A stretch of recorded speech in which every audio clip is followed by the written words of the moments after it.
Hindi na naniniwala ang aktres na si Kim Chiu sa pagbibigay ng second chances. Ibinahagi ni Kim ang kanyang opinyon sa segment nila sa kanilang noontime show nang tanungin siya nito ng kanyang co-host na si Vong Navarro. Tanong ni Vong, nag-agree ka rin ba doon, Kim, na kung para sa'yo, babalik siya? Diba, nilaban mo naman, tapos nawala. Pero kapag gusto pang bumalik, papayagan mo pa bang bumalik?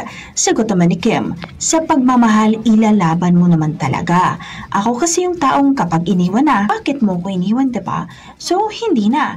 Nilinaw naman agad ni Kim na magkakaibang pananaw ng tao at magkakaibang opinyon. Dagdag pa nito, kapag nandun ka na raw sa sitwasyon, hindi mo masasabi. Walang makakapagsabi kung ano magiging desisyon mo kapag nandun ka na. Today, ibang sagot. Kahapon iba, bukas iba rin. Pagmamahal? Di, ilalaban mo naman talaga. Hindi, limbawa babalik.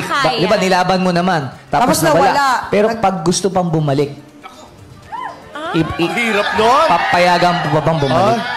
Ako kasi yung taong pag iniwan na ako. Ba't mo ako iniwan, di ba?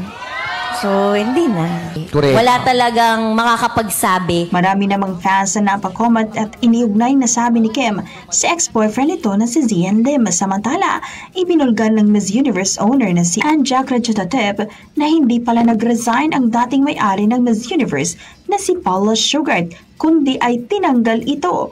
Nagsimulang paratang ni Anne nang mag-post ito sa kanyang ex-account na meron daw na korap sa organisasyon at tumatanggap ng pera sa mga kandidata para makasecure ng pwesto sa Miss Universe competition. Hindi agad umani ng batikos ang naturang post dahil nakasulat ito sa salitang Thai.